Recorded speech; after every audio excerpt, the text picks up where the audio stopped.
We've made it. Season 5 of Big Love, the final season, and wow. The Henricksons are now publicly out as the polygamist family, and literally everyone hates them for it. And that's just the start. Margie's marriage at 16 is revealed. Barb suddenly feels called to hold the priesthood, and Nikki, she's trying to claim the first wife title like it's a prize, using her daughter's adoption as leverage. Don't even get me started on that ending. It's ridiculous, but it proves something we've seen this entire series. At the end of the day, polygamy always ends up being about one thing: keeping Bill happy, no matter the cost to everyone else. And just like in real life, religion is used as the shield to justify it all. Let's get into it. Welcome back, everyone. My name is Sam. And I'm Melissa. I was raised in a family with 4 moms and 35 kids. We were members of the FLDS Church, which is a polygamist group run by their prophet Warren Jeffs, who is now serving a life sentence in prison. I was raised mainstream LDS in Utah. Sam and I have been married for 10 years and have 2 awesome kiddos. Yes, we do. We want to thank all of you so much for your support. We reached our goal of 100,000 subscribers. Cannot believe it, but thank you all so much. Yes, I also can't believe that we are at the end of Big Love. And man, has it been a roller coaster and just craziness after craziness. We were like binge watching the other night and stayed up way too late because I couldn't turn it off towards the end of season 5. And the entire time I'm like, how are they going to wrap this up? How are they going to wrap this up? And I really hate the way they wrapped it up, but we'll get into that later. But the ride was crazy in this season. And overall, now we totally understand why everyone has wanted us to review this show for years. And we're just happy that we were finally able to get it done. Yeah, there are a lot of parallels and similarities to real life stuff all the way through this, whether it's with the FLDS or just Cody Brown and the sister wives. It's crazy how much it seems like they were copying Big Love in some of their episodes of Sister Wives. So many things to talk about, but we're excited to get into the final season 5 of Big Love. Yeah, season 4 ended with Bill announcing publicly that the family is polygamous. So this season starts right up with the fact that the whole family is feeling the effects of that choice, right? We know that all of the wives were very, very hesitant. I think Nikki was the only one who was really on board with it. But Bill does what Bill wants, of course. And the whole family is feeling the repercussions of that action. They, it starts out with them camping even because they're just trying to avoid it completely.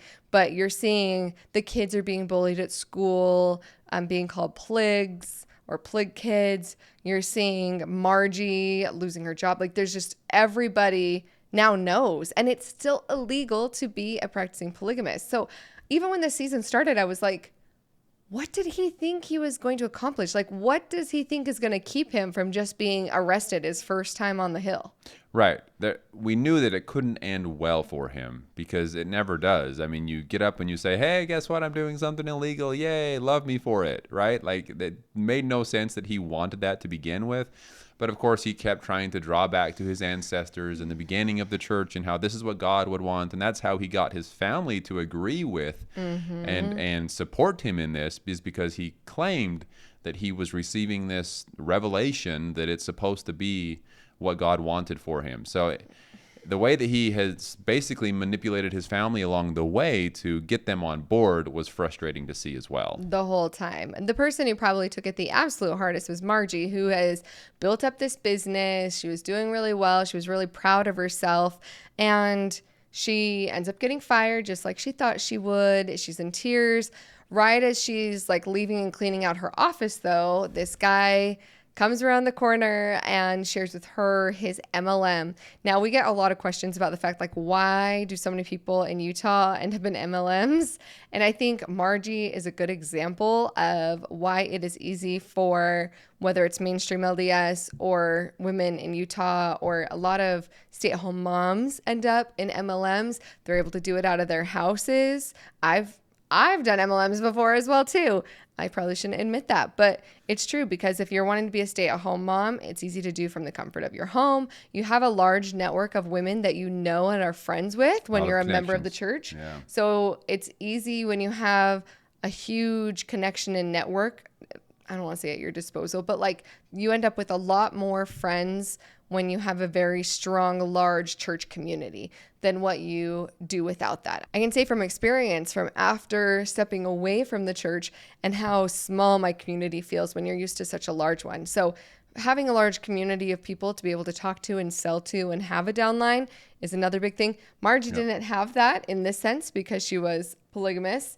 But within this season, you see her reaching out and ends up connecting with all of the women who are leaving polygamy through safety net, ends up becoming a lot of her downline, right? And then she has that natural sales spirit. So the friendliness, a lot of people may have gone on missions as well. So they're used to going out and spreading something they're excited about.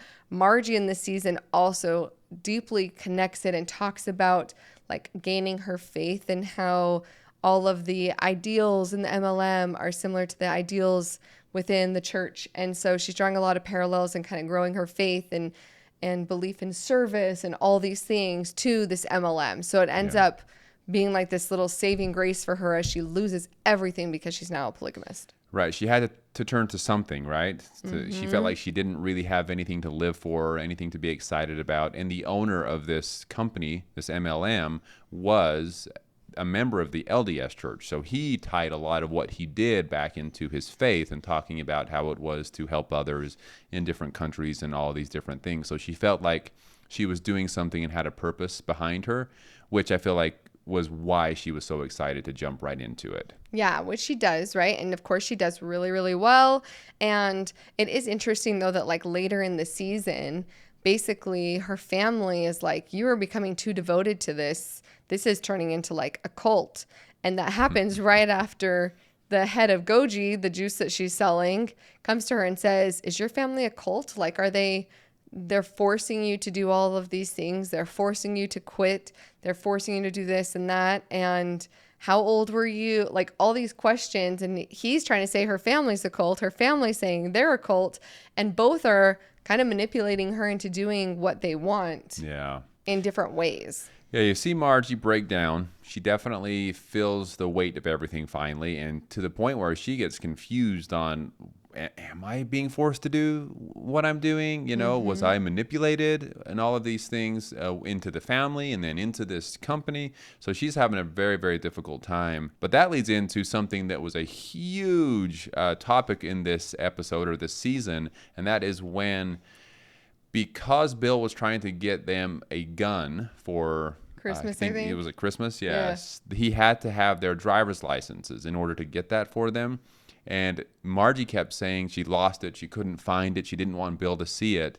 And later on, we find out that she was hiding it from him because she actually was only 16 years old when they got married instead of 18 like she said she was. So this is just like one more thing on top of the cake for this family, right? Because they're already, like, Bill's under the microscope for being a practicing polygamist to begin with.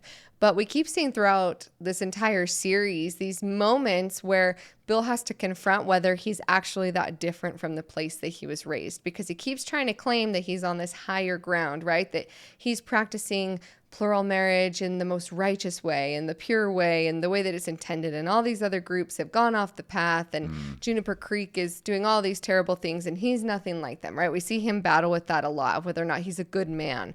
And so when everybody finds out that Margie was 16 years old, and you find out, okay, so that was an underage marriage, and he was having children with a child. Yeah. First of all, the other wives are freaking out. Barb is freaking out because she's like, oh my gosh, like, of course. No wonder I felt so worried about Ben and Margie at first, and it's because they're so close in age, right? And Nikki's saying, I'm the one who didn't want her in the family to begin with. And Bill's trying to claim, I never knew. Of course I wouldn't have had her in. So he's walking this line of trying to not make Margie feel like he wouldn't have loved her if he had known her age as a wife. And then also trying to say, but I never would have done that with someone who's underage. And Dawn calls him out hardcore. Yeah, that was crazy. Dawn basically said, well, are you sure you didn't know? And maybe she didn't say anything, but did you have some kind of idea and you just didn't care because you had to have her and Bill gets what Bill wants? And, so he calls him out and says, hey, maybe you're not as high and mighty as you claim to be. Maybe you were just lustful, and so you went along with it regardless of how you felt. And something he pointed out, he said, Margie was never of your faith, right? So she wasn't this wasn't an underage girl who had been raised her entire life to be part of a plural family. And that was Dawn's kind of like, you must have known something because she wasn't part of our faith, and you tried to like force her into this life because you really wanted her. And so then you got her, right? Because Bill gets what Bill wants. Yeah, and of course Margie says, no, I wanted this, right? But then as people ask her questions, she starts to wonder, maybe I was coerced into this in a roundabout way, even though she felt like she was making that decision. But at 16, she was very, very young to be making that kind of decision. Well, and they see that even more when all of a sudden Carolyn, who is 15 at the time, she kind of falls in love and starts secretly dating her teacher, who I think they said was 37. And Carolyn feels like the entire time, like if anybody's going to understand, Marge would understand because she was only 16 when she met Bill, who was in his 30s. So that makes this okay, right?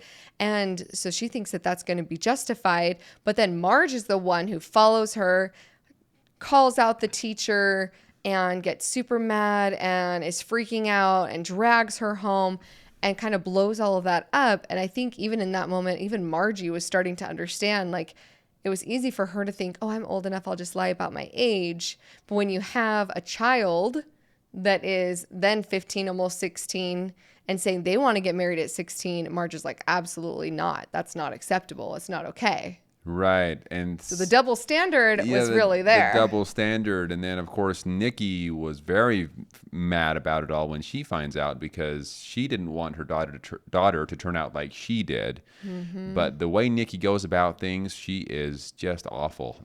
She's so awful. At one point, she tells Barb, like, I'm a jealous, deceitful, awful person. And Barb's like, I know.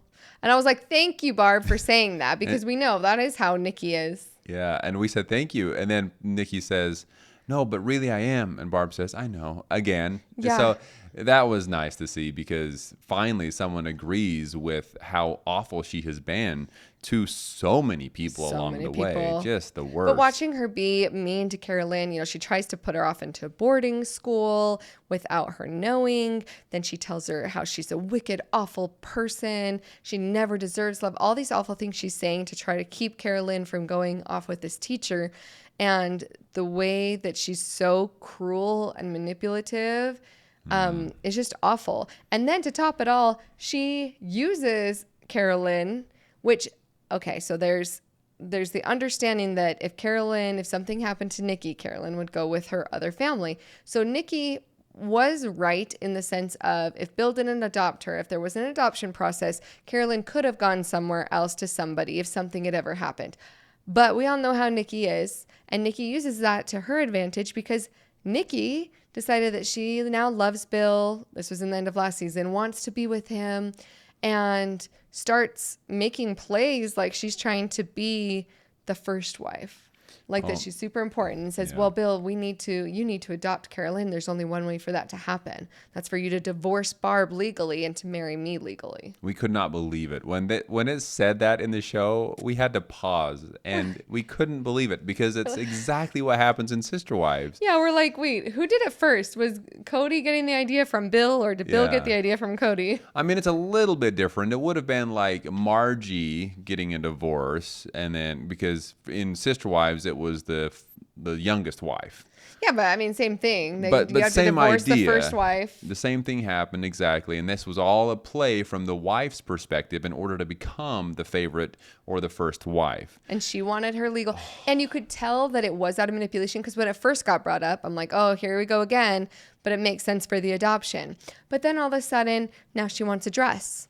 Now she wants a wedding ceremony, which again just flies in the face. I will say, hey, one thing Cody did better than Bill is that they kept it quiet and it really was paperwork shuffle. They didn't have a reception. They didn't do anything to celebrate the paper marriage between Cody and Robin. Mm-hmm. But of course, it being Nikki, she now wants a wedding dress and she decides she wants a reception and she wants to walk down the aisle and she wants her mom to walk her down the aisle and all this stuff, which not only shoves it in the faces of the other wives, but totally like goes against the importance of the fact that they were supposed to be sealed to begin with. Right. That it should have been all paperwork. And Bill just slowly goes along with it till Nikki gets what she wants.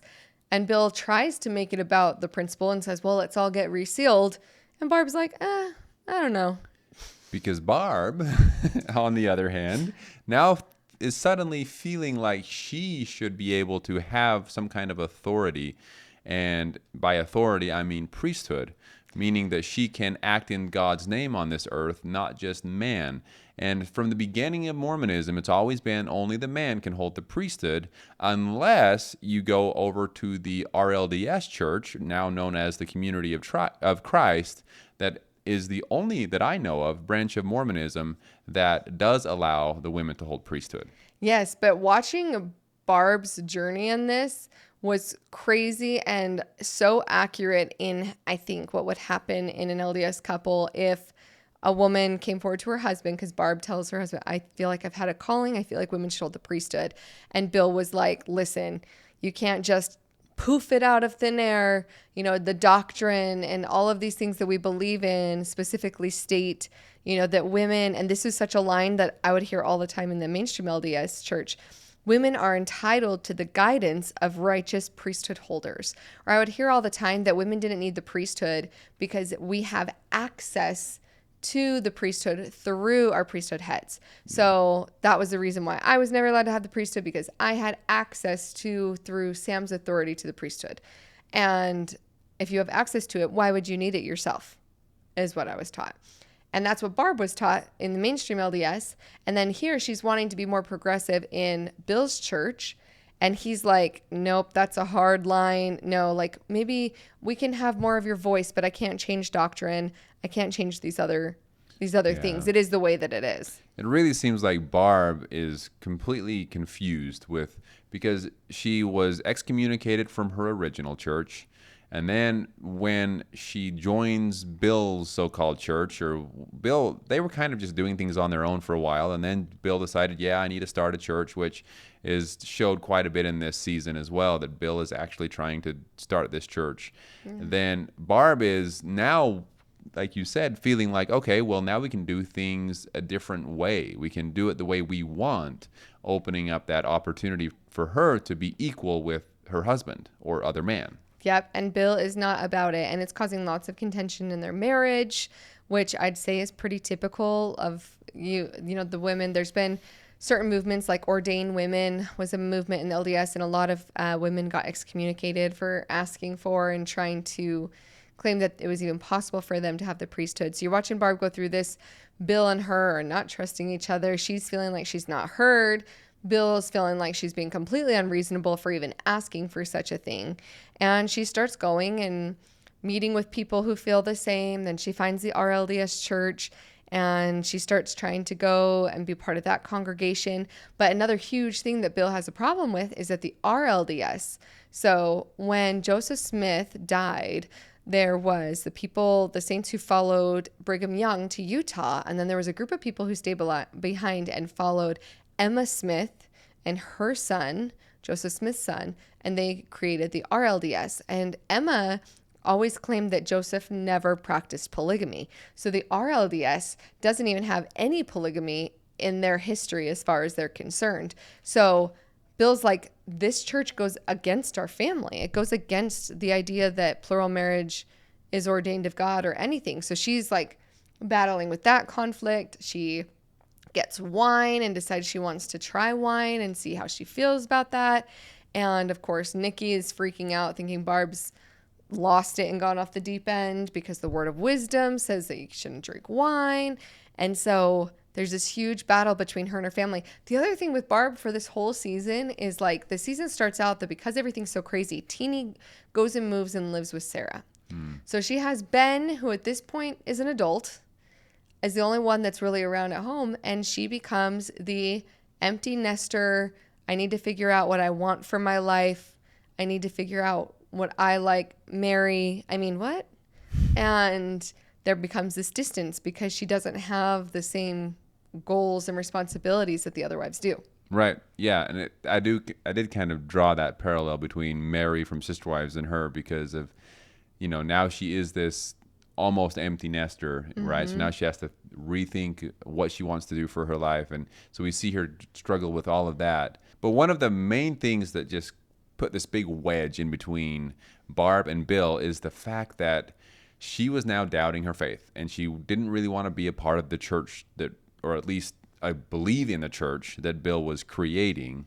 And so when Bill said, hey, you know, after this marriage swap where I divorce Barb and then I'll remarry, on paper, remarry Nikki, then we can all be resealed. And Barb says, I don't want that. But she finds out and sees that after the wedding, Bill and the other two wives go and hide off in a room and reseal themselves together as a family and keep Barb out of it. So that, in her mind, was just the ultimate backstabbing, that they just left her out of something that was considered the most important. Yeah, and the entire time, like, they're going through this, like, them just deciding which pieces of the past of their relationship are going to stay, right? 'Cause she's like, I'm already sealed to you. We already did these sealings. Why does this need to be reiterated? She chooses to not go to Bill's church anymore, which is a huge thing that one of his wives isn't. And he even says, he's like, I started this church because you were excommunicated and you wanted something more like a community and more church-like.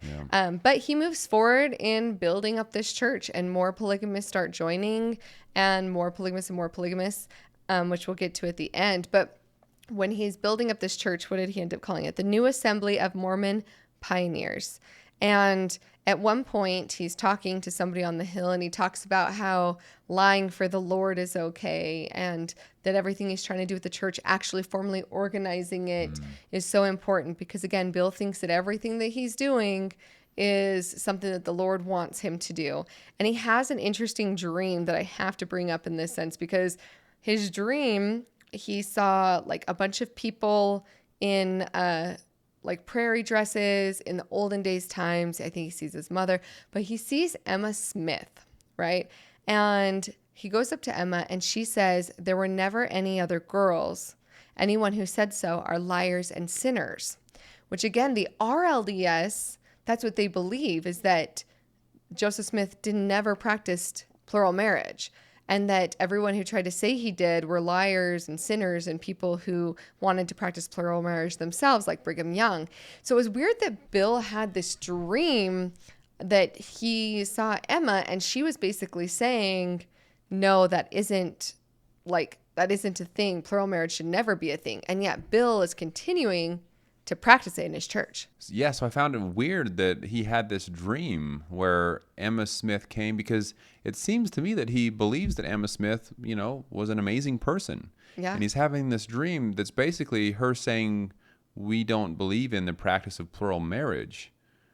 And yet this is supposed to be somehow some kind of good for him. It was so confusing. I didn't quite understand why they put that in. I will say, for the last season, and as we got towards the end of this season, for the last couple episodes, they started all of these new storylines.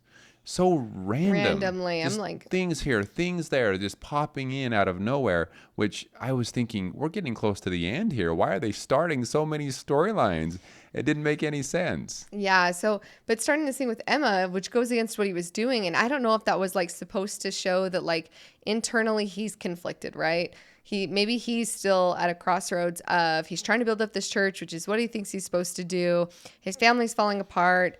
Barb isn't wanting to be resealed. She's wanting women to hold the priesthood, which the RLDS do, which would be like Emma's church or the church of her son. And so I don't know if he was just conflicted of like if he was doing the right thing. And then he's dealing with all of the drama and the stuff that's coming with Margie having been 16, which they thought they could hide. Yeah. But Heather was there at Christmas dinner, I believe it was, when Margie confesses to it. And she ends up telling her Mormon bishop. Now, typically, there's supposed to be confidentiality when you are talking to a bishop, the same way like in a confession, right? But she shares that. But at the same time, because the mainstream church is unhappy that Bill came out as a polygamist, he's using the word Mormon and polygamy together.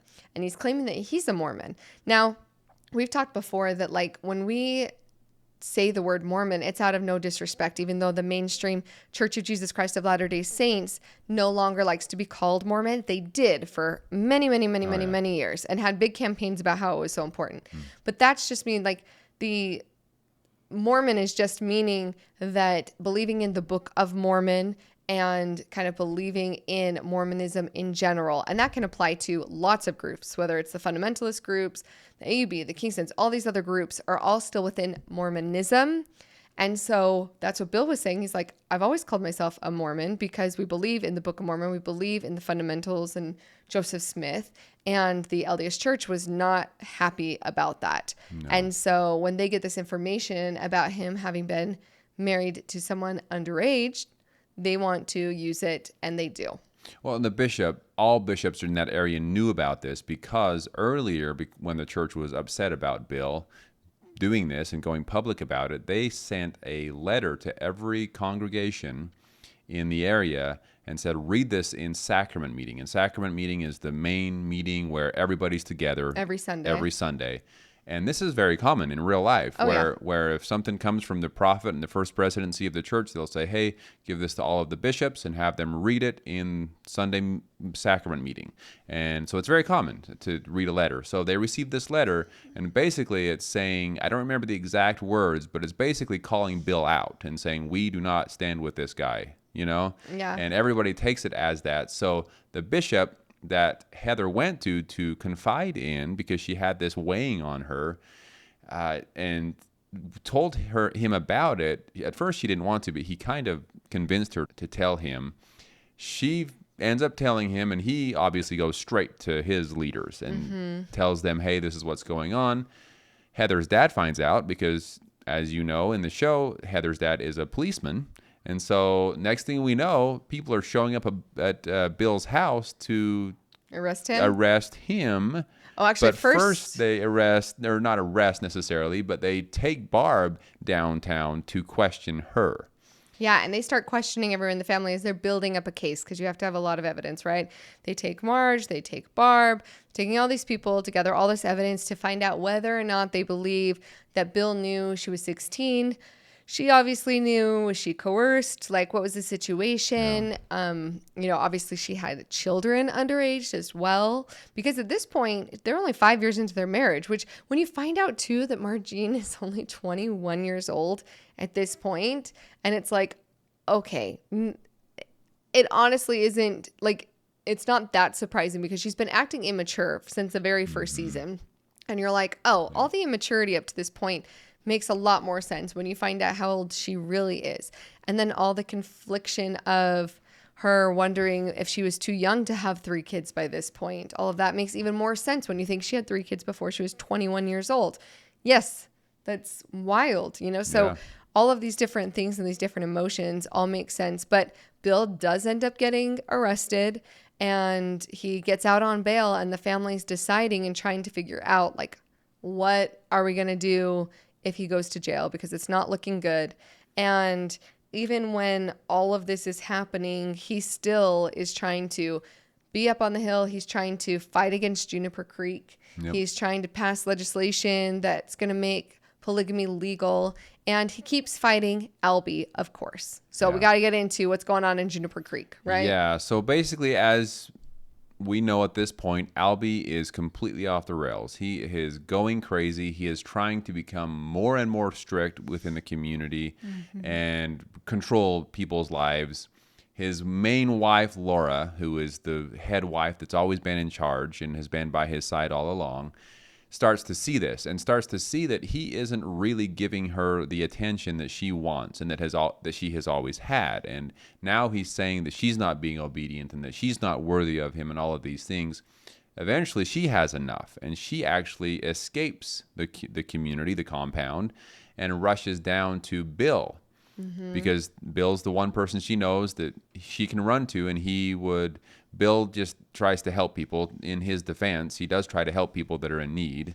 Yep, and he started Safety Net, which was an organization to try to help people that leave be able to work with the government. Yeah, so he does take Laura in and takes her to a safe haven, a safe home, which is run through a church that he is working with. Anyway, all of that said, eventually Albie does find out where she is being kept and shows up to try to take her back to the compound. And their kids, by the way. She left with their kids. Yeah. And anyway, so Albie shows up. Bill sees what's happening and ends up stopping it, ends up punching Albie in the face, all of these things, and helps Laura and the kids stay there and basically kicks Albie out.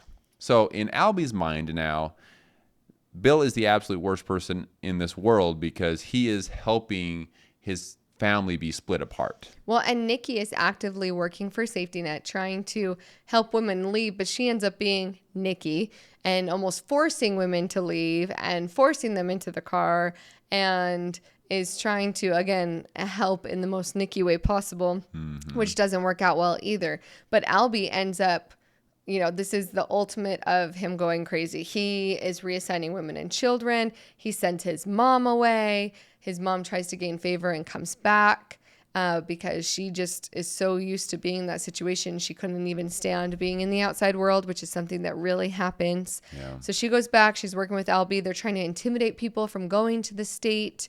And ultimately, Albie gets to the point where he wants to destroy Bill so badly, he goes after and tries to kill Dawn.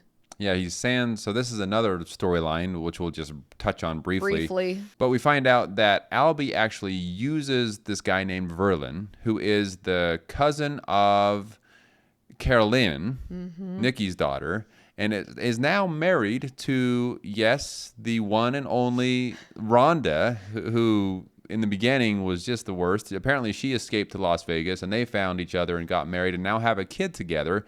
Anyway, all of that. And so he's using him to go out and do his dirty work because Verlin is so desperate to have money. So it's Verlin that goes out and actually tries to kill Dawn. And that was all just to get at Bill. Just to get at Bill. And then at one point, Albie tries to have Adeline kill Bill. And it's just constantly it just keeps escalating to the point where at one point, Albie almost kills Nikki and ends up killing Verlin instead. But he almost killed his sister, which Nikki and Albie have always had this interesting relationship of we're both messed up kids. Our parents are the problem, this kind of kinship. So when he almost kills Nikki, it's kind of severs that, right? And Bill goes off the rails about it. And now Albie's on the run, and Bill is obviously so mad because he almost tried to kill his wife. So it's this huge blow up. Bill ends up shooting Albie and ends up catching him. And it's just the compound, the Juniper Creek is just a mess, basically. Albie had been on the run, gets caught, shot, all this stuff. But that's just one other angle that they are constantly going after Bill. They end up going after Bill in a way that probably hurts the most, besides trying to kill Nikki, which would be that they buy the land to Home Plus. Yeah. And Albie ends up trying to buy out Dawn's shares of Home Plus. And by the end of the season, they lose Home Plus. And they get bought out by Juniper Creek. Yeah, everything falls apart. And the whole, Albie, so he was on the run, just to backtrack just a little bit. He was on the run. Even the state was after him, trying to catch him. Law enforcement was after him because of all of these things. Trying to kill Nikki. Trying to kill Nikki and then actually killing Verlin. So they're after him, and he knows that if he gets caught, he's going straight to prison. So he was trying to escape to Mexico. And anyway, come to find out, he ends up he just couldn't get over this idea of I have to kill Bill. I have to get rid of this guy that's caused me so much pain and drama and whatever. And so he shows up to the Capitol on the hill to kill Bill. Anyway, Bill gets him first and didn't kill him, but shot him. So now I just want to point out, Albie is not dead. He's just in prison at this point. Yes, he's imprisoned. And that was one small win for Bill as he's going down for everything. And it feels so sudden for us to jump to the end, but this is how it felt in season 5. It felt like there was all these things going on, and it was crazy, crazy, crazy. The 3 episodes leading up to the last one, I couldn't stop. I think we stayed up till almost 1 o'clock in the morning because I couldn't turn it off, right? But the entire time I'm how are they going to wrap this up in one episode? I kept thinking maybe they didn't wrap it up and they didn't know the series was ending. I was wrong. And I think this ending is absolute garbage, by the way. See, I'm so mad. And we still. skipped over some things like Bill's mom and everything going on there. So she ends up having dementia, was it? Mm-hmm. She ends up getting dementia, and she ends up getting a disease through Frank. And now she's dying, basically. But dying with Frank, and they try to rekindle theirs. Like, again, weird storyline where now all of a sudden those two are in cahoots together, and Frank helps her die peaceably because that's what she wants. And again, you have Nikki's mom doing weird stuff. So there's all these other like weird storylines. Heather and Ben are dating. Yep. Rhonda sleeps with Ben and tries to blackmail him to leaving Heather. So there's all these random things. And in the end, when this happened, I was like, you got to be kidding me. So Bill is at his church. All these polygamists show up. It's this huge gathering. This was right after they find out that they lost Home Plus. So it's like, Home Plus. Basically, he lost. He's how he feels. He lost everything, but he still has to go to his church. Yep. All these people up rally. Barb isn't there because she was going to get baptized in the RLDS. And Barb decides she can't go through with it. She needs to be with her family. So she walks in to church. Bill sees her and is obviously so happy that she's decided to come back to him and his church. And he sees this vision of everybody in these prairie dresses again. And he sees in the back corner Emma Smith, and she's smiling. Like giving him a nod of approval. Which makes no sense. Yeah. Okay, it makes no sense because she'd already told him plural marriage wasn't a thing. It's all from liars and sinners. And then he's here with all these polygamists, and he's this leader of this new polygamist church, and she's somehow giving nod of approval. Makes so I was no like, sense. That's super weird. I don't get that. Whatever. Barb, of course, is doing what Barb has done this entire series, which is doing whatever Bill wants. She takes whatever she wants and she pushes it aside to be able to be there for Bill, to be there for her family in the way that Bill has manipulated her to believe is what she has to do. Yeah. She makes a big fuss along the way. Don't get me wrong. She's causing all kinds of problems because she isn't okay with it. But in the end, she ultimately just comes to a decision that she can't defy Bill and goes back to Bill. So he's feeling good about church. And at this point, all of the women are wanting different things, right? Even before they go to this, Barb is wanting to go get baptized in the RLDS. Nikki is wanting more of a first wife type thing. And now that she's the legal wife, she feels like she should have access to money and all these things. And Marge is feeling like she wants to do service missions and Bill's telling her no. So there's all these different things that are pulling them apart. And in the end, they're all at church together. And I think it was like the next day or somewhat very close thereafter, Bill talks to the neighbor. He had fixed his lawn because it had gotten trampled, and the neighbor is like, I didn't need your help, and had basically gone off the deep end for months. And well, yeah, he lost his relationship with his wife, all this stuff that he blames Bill for, and shoots him. And they come out screaming, and Bill's lying there, and Bill asks Barb for a blessing, which again makes no sense at this point because the entire season he'd been saying how Barbara has no authority, has no right to even feel like she has any authority, and causes this whole big thing, and ends up at one point actually like leaving her house and being like, I can't stay with you if you're going to believe this. But then his dying wish is that she gives him a blessing. So she gives him a blessing. They sit there. Bill dies. And I was just like, this is so dumb. Like they couldn't think of any other way to wrap it up in some sort of way. It was so abrupt. Yeah. And then it's like 11 months later, and you're seeing Ben and Heather are married, and Barb is giving Sarah's baby a blessing, and Marge is about to leave on another mission trip, and Nikki's at home running the house.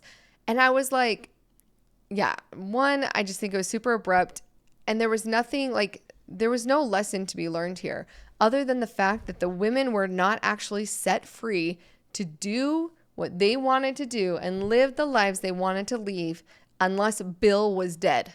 Yeah, that was the answer. That was the answer. If Bill died, then they could all be happy doing what they want. And they all hug, like in the end, in the very last scene, they hug and they're like, if only he could see us now. And he's like in the corner, like it's supposed to be this like, oh, I'm so happy my wives are getting along. No, the only way that they could live the lives they wanted is for you to die because all you did was control their lives through this entire thing. which he kept saying that he wasn't.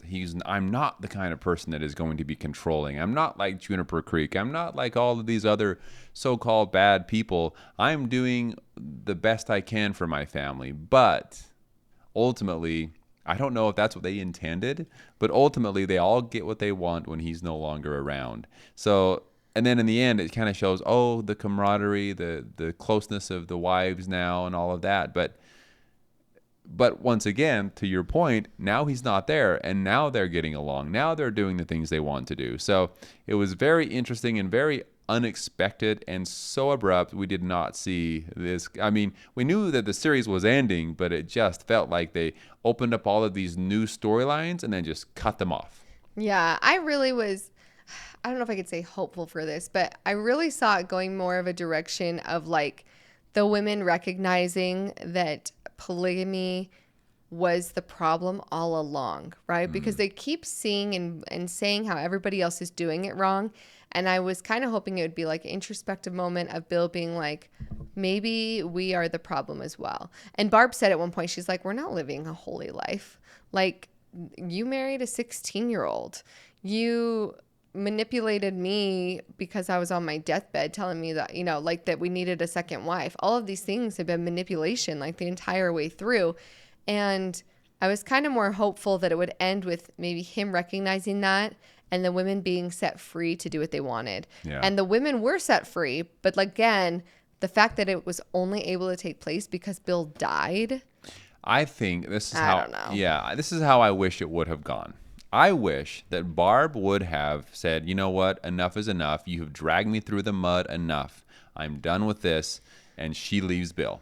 Mm-hmm. And she goes and she lives up maybe where her daughter and now their family is, and takes Ben with her maybe, and just goes and lives her own life and finds another man and falls in love and is able to have the life that she always dreamt that she could have before Bill drug her into all of this stuff. And I wish that Margie would have left. I wish that Margie would have been like, this is enough. Maybe I was kind of coerced into this. I don't like this. And she would have left while Bill's still alive. So Bill's watching this crumble. This is what I wish. Bill watching this. And then he's stuck with Nikki and Nikki alone. And those two are the only people left, because we know from before in the season that Nikki or that there wasn't really an attraction there. They didn't really find each other attractive. And so that would just be leaving Bill with the one person that he didn't want to be with. And that's that. And that's how I wish they would have ended it. Him having to finally have a consequence for his actions. I don't know. It was frustrating. I feel like there should have been some kind of justice after everything that they had gone through.